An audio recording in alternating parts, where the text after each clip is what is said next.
That was a very hot sip. Snow. Hey friends, it's Jordan and welcome back to my channel and welcome to a cozy weekly vlog. It is the days, the interim between Christmas and New Year, and I take this week off every year because I feel like we should just have it off. The day should not matter, the time should not matter, we should just exist in peace. And it's snowing today. I woke up today at 9:30. Beautiful. I had to run to the store real quick because I didn't have any snacks or breakfast food or literally anything to eat for the day since we've been running around like crazy for the last week. So I had to restock on food so I could have breakfast. And then I got so excited because I was so hungry that I ate it, and I didn't show you guys anything, but I had a bagel. It is now 12:30 and I'm sitting down to read my book. I believe I have to finish 3 books by the end of the year to meet my Goodreads reading goal. Will that happen? Highly unlikely. So then I'll just change the reading goal because I'm not gonna fail it. I'm in charge. I can do whatever I want. But I would just sit here and enjoy the snow, enjoy my day off. So far it's been nothing but couch time, which is really all I've wanted after the week that I've had. On page 324 of this book, I think there's like 520 pages-ish. 516. So yeah, I have like 200 pages to go. We'll see. I am not a fast reader, so we'll see what I can accomplish in the next couple of hours before I venture outside to go to the gym. But they're just snoozing. They also had a hard week. I officially made it to part 4 of the book. I'm getting closer to the end. And I have to say, this book is hurting my feelings. Can't wait for my feelings to be hurt even more. But first, it's time for lunch. I had this for lunch before. I just picked it from Trader Joe's. It is their chicken and cheddar cheese sandwich on cranberry seeded wheat bread, and it is delicious. So I'm gonna have some of this for lunch. I don't know if I want anything with it. I haven't decided. Bring it with me. We'll see if I eat anything else with them. For dinner, we have some chicken, some rice, some potatoes of 2 varieties and carrots, and some peas and green beans. Hi, dude. You didn't eat your green beans. Your beans of the green variety. What? It's not time for that. You literally just were fed. We're gonna watch Stranger Things.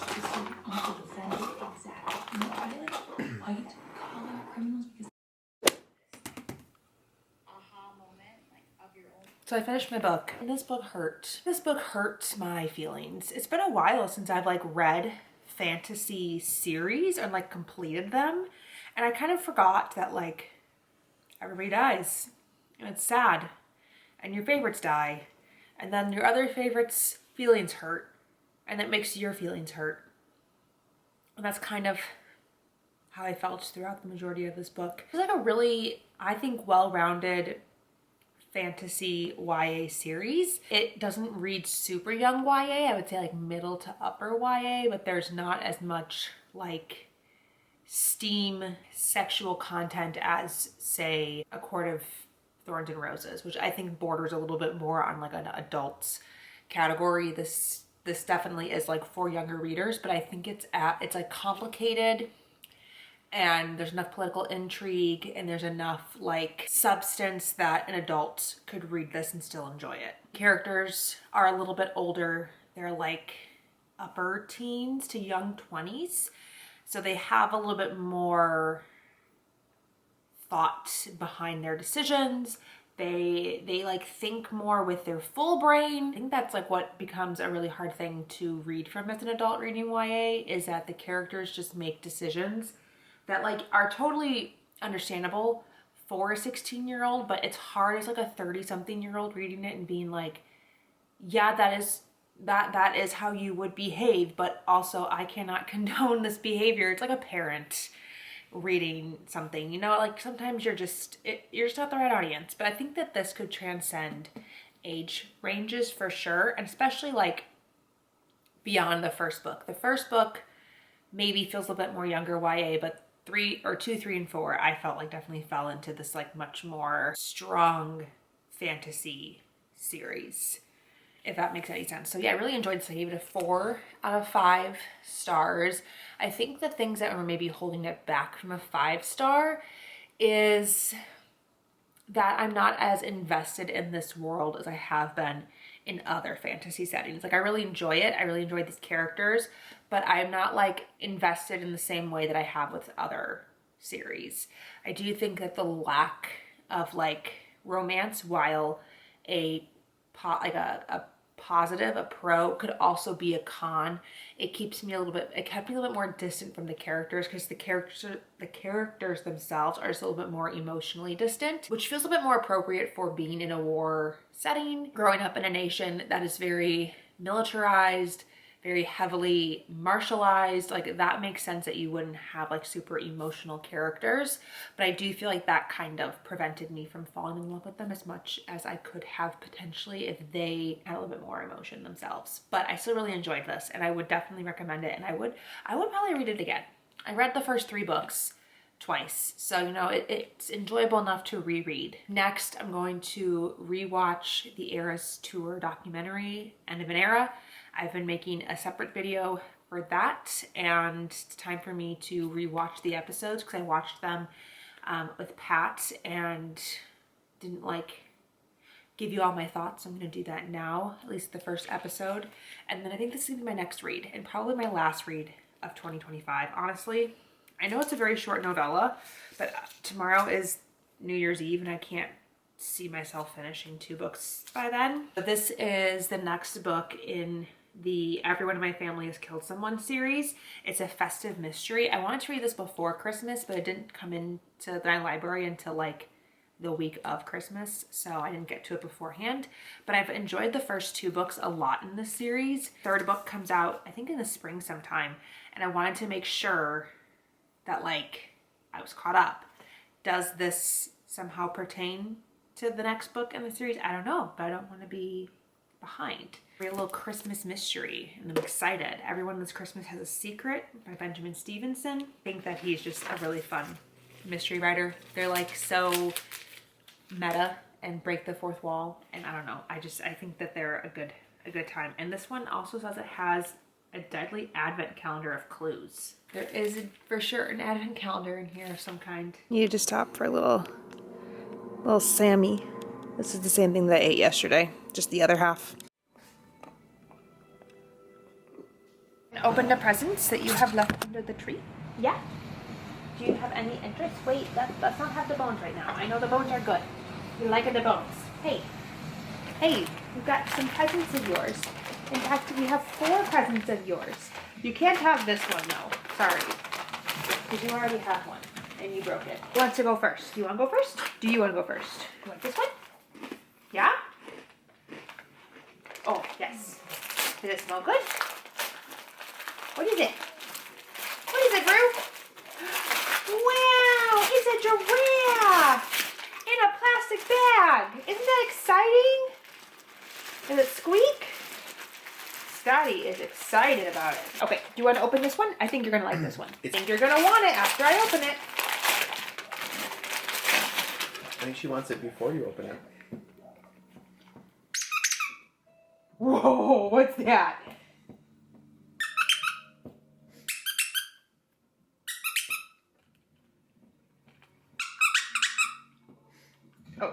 Oh, excuse me. Okay, wait, I gotta take the tags off of it, you turd. That's a fun noise. I know, you guys want me to throw one of these. Okay, last one. What is it? Wow, it's a big snake.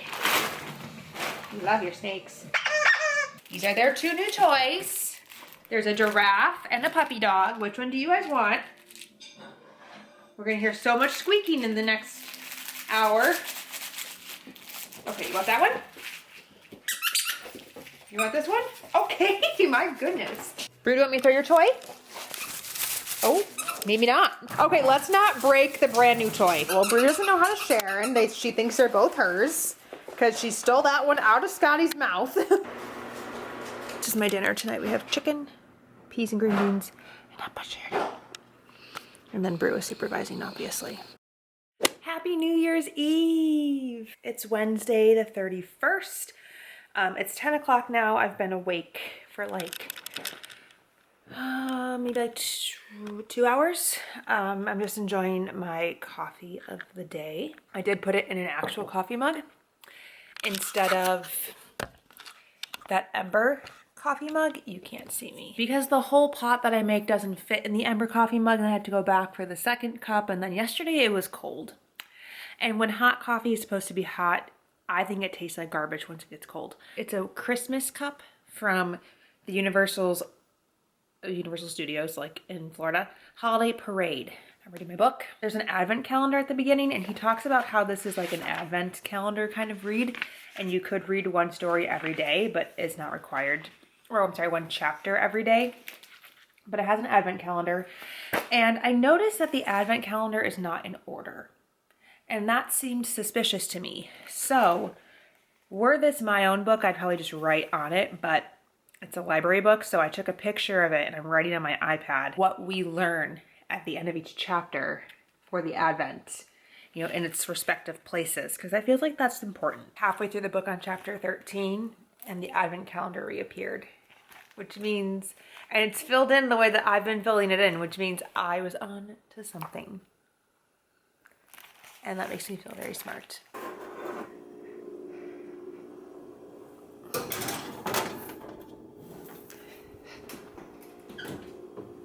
This banana looks suspicious.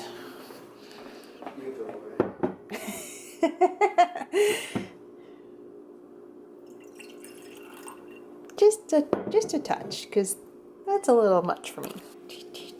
We have switched back to some much more Jordan appropriate wine, and that means it's juice.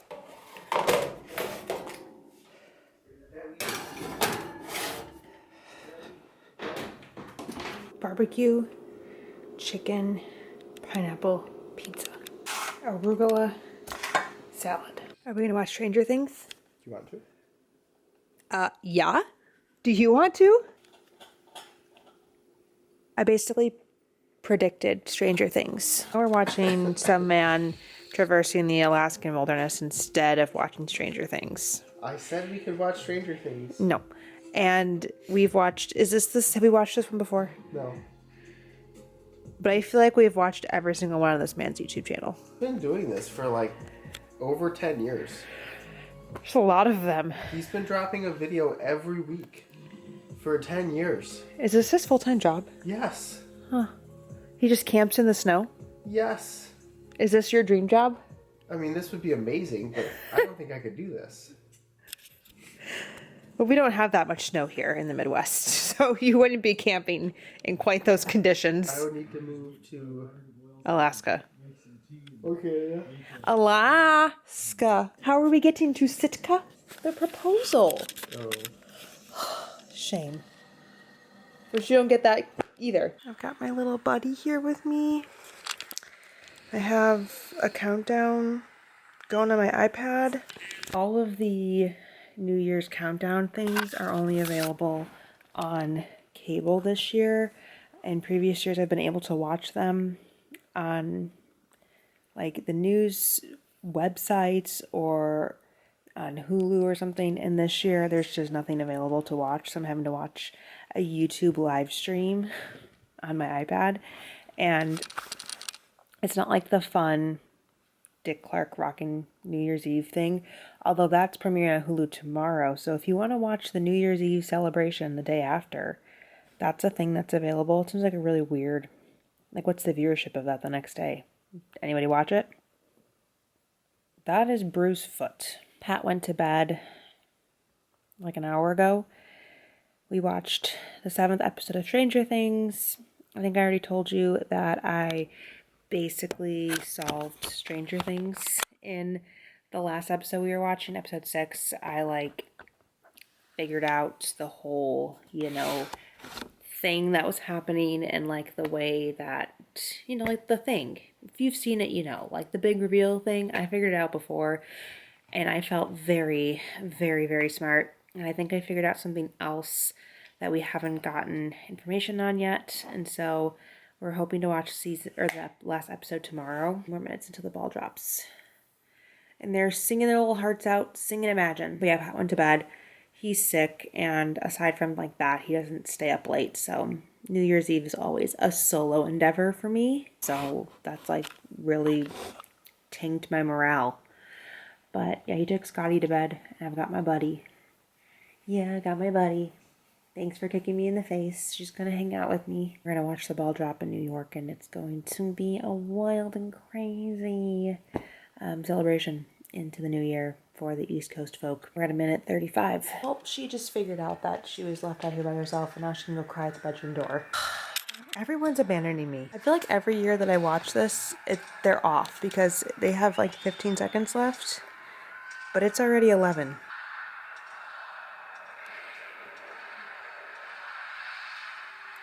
Yay! I still think it's hilarious that Planet Fitness sponsors New Year's Eve because New Year's Eve is like the antithesis of Planet Fitness, you know? Like, no one's working out tonight. Most people are hammered. And those hats are just ridiculous looking.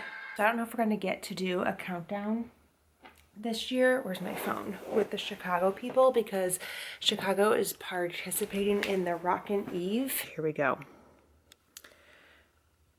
Oh no, 7. Oh no, we're gonna miss it because it won't focus. Oh look, there it is. It's midnight. Yep, how exciting. We have fireworks. It's blurry. I hope this isn't indicative of the year to come. Happy New Year, girls. I got this coffee that Pat made for me. I'm excited. It was very nice of him.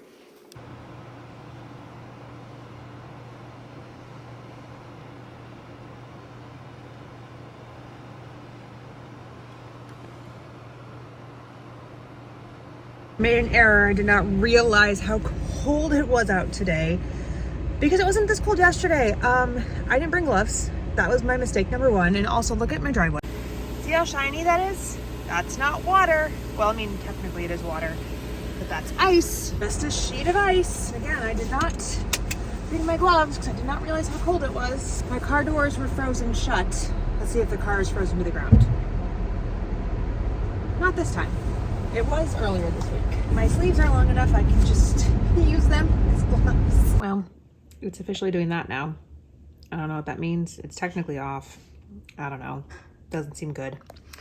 But just to cope, I have a nice little snack here. I'm gonna do an I Spy from my Taylor Swift book here. We're on number 3. Speak now. So like I was going to say before my camera stopped working, do you want to hear something that I saw on the internet about Stranger Things? As long as it doesn't ruin it. I don't think it ruined it. I think it's just an interesting observation. Are you going to just cross out the 5 and put a 6? Yes. Pickle jar of positives. See? You still got it. Huh? Even though you missed. Yeah, you still got the You word. missed the second I. That's okay.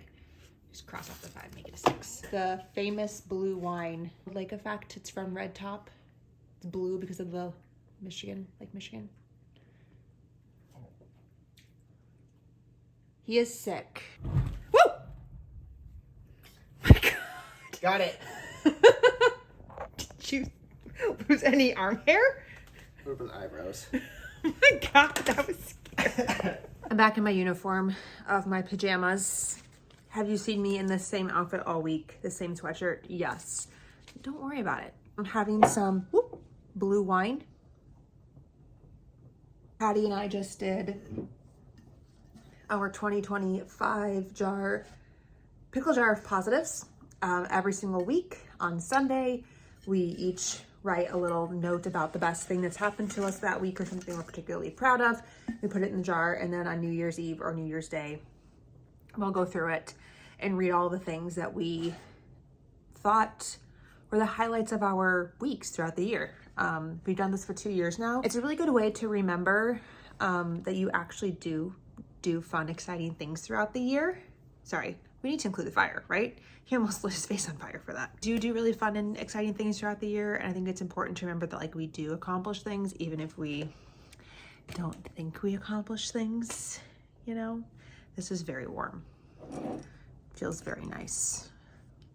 I have some more M&Ms. See those, but I promise they're in there.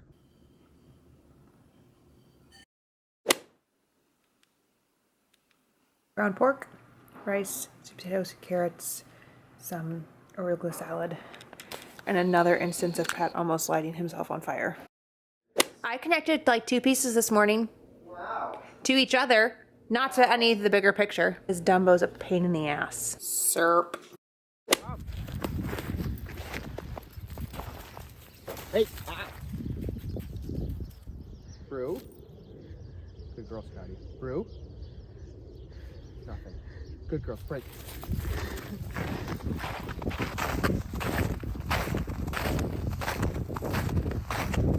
Are you playing bingo? Yeah. You and go too. Oh. Just eating the rest of my pizza. While you are trying to steal it.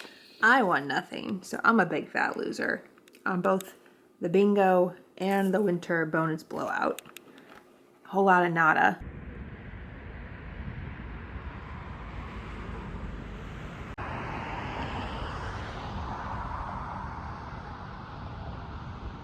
I don't think this is the best option for lighting wise, but I really want the tree in the background since we're about that time of the year when the tree comes down and it makes me very sad and depressed. We've come to the end of the week-long relaxation time together. Week-long PTO has concluded and we are back at work.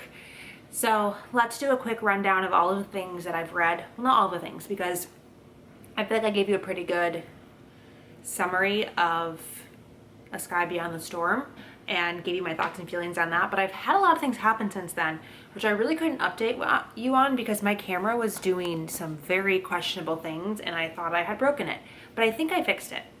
We're doing okay so far, so let's go ahead and get into it. So I also, since I finished the Saba Tahir series, read and completed Everyone This Christmas Has a Secret by Benjamin Stevenson, which is a Christmas novella that takes place in the Everyone in My Family Has Murdered Someone series.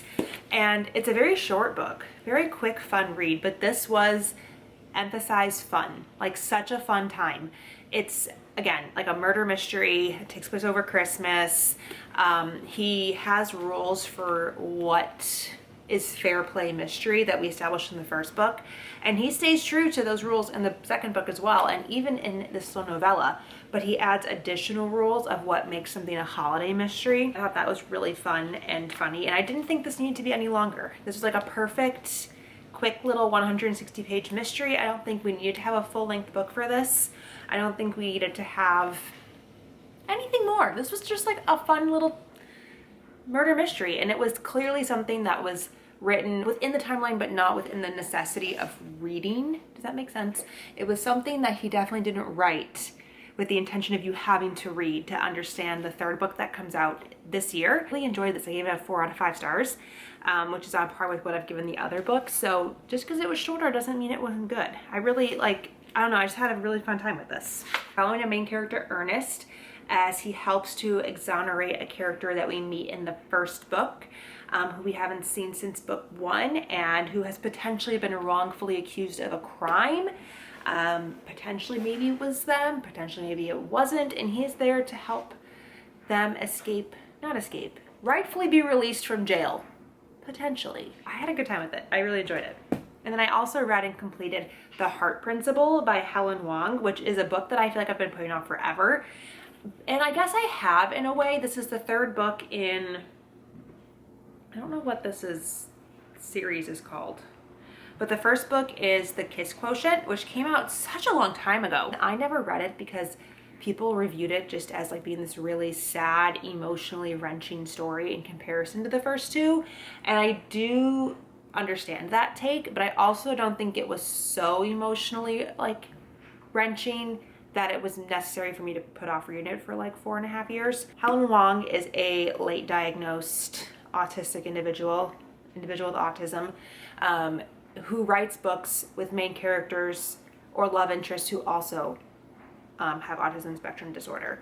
And so it depends on like which book we're reading, if the main character has it or if the love interest has it. An own voices writer, this is the book that like felt the most like Helen Wong's personal life and experience.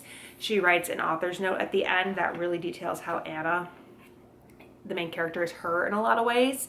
Anna is also an individual who is a late diagnosis and who struggles with her life in a lot of ways because she doesn't understand why she's different, why she can't meet the needs of society and her family. And then also she has all these pressures of being from an Asian family and like the expectations that she should be respectful and be accommodating. And she's like, well, the things that come with like having those family pressures and the cultural pressures, and then also learning that she's autistic as well. And then while that, like, I would say this is like a romance, but like that is the main story. Like there is a cute romance. We do have the main male character who we've seen in previous books and whose family is like the driving like linear force through all three books. It's really about Anna and Anna overcoming autistic burnout and Anna overcoming what that diagnosis so late in life means and like how it reshapes her reality and her relationships with her family. There is some very heavy caregiving topics discussed, like being a caregiver, caring for a loved one who is in hospice or end stage of life care, and like what that does to a family and like how that impacts people. So like that's a very heavy topic to be aware of. There is loss of a parent in this one as well. But I really enjoyed this, and I really enjoyed the exploration of Anna. I think Anna, while yes, she has this diagnosis, she is relatable regardless. Like I feel like everybody has, anyone who's a people pleaser, anyone who is wanting to keep the even keel, keep the flow, like not disturb people, not cause any kind of like issues, would relate to Anna regardless of her diagnosis. And I really enjoyed this. I gave that one a 4 out of 5 stars as well. On top of that, I started another book. See, like I was just rolling and moving through it. I started The Grandest Game. It's the first book in the next series by Jennifer Lynn Barnes that takes place in the Inheritance Game world. So the Inheritance Game is a trilogy, and then there's a spin-off book called The Brothers Hawthorne, and then this is the first book in the next series. I don't know what the name of the series is. The Grandest Game, maybe? I don't know. I'm like 2/3 of the way through it. And because this is like a spin-off of a longer running series, really all that I can say is that our main character, like the main point of the story is there's a girl named Avery who gets roped into this game with this family of 4 brothers. Those are the brothers Hawthorne. And they are all vying to win the Hawthorne's grandfather, who has deceased, passed away, his inheritance, which is billions of dollars. And then somebody wins it at the end of the first trilogy, and at this point they're now using the inheritance to continue like the Clue play mystic puzzle kind of game in The Grandest Game, which is like a game kind of like The Amazing Race or something of that nature, where you can like win tickets or get selected, rafflely chosen, things like that, and then you go and you play this game to win a lot of money, and you have to solve clues and puzzles and things along the way. And this one follows 3 characters, some that we've met in the previous series, and actually I think these are all characters we might have met in the previous series. So I'm enjoying it so far. It's been a fun time. But because I've been like reading like a fiend, I haven't really done a whole lot of crocheting. I'm still on my beaver. Yesterday I made his ears. So now he has 2 ears. One of them looks way better than the other, so don't look at him too closely. I don't know what I was doing when I made this first ear, and I made 2, and I made the first one, I put it on, and I was like, that looks terrible. And I went to go sew the second one on, and I'm like, ooh, this looks even worse. I think I need to make a new ear. And I did, and like, look at how much nicer this ear is compared. Maybe you can't see it. This lighting is like pretty terrible. I was gonna say nobody would know except for me, but I just told you. And his ears are definitely not centered, which is a common, or like symmetrical, a common problem that I have is like the ears are never symmetrical, the nose is never symmetrical, the arms never symmetrical. Like they're just always a little like wonky. But that's what brings them character and charm. Thank you guys so much for following along with me and getting to see a relaxing week in the life. Thank you guys so much for watching. Until next time, I'll talk to you very soon. Bye!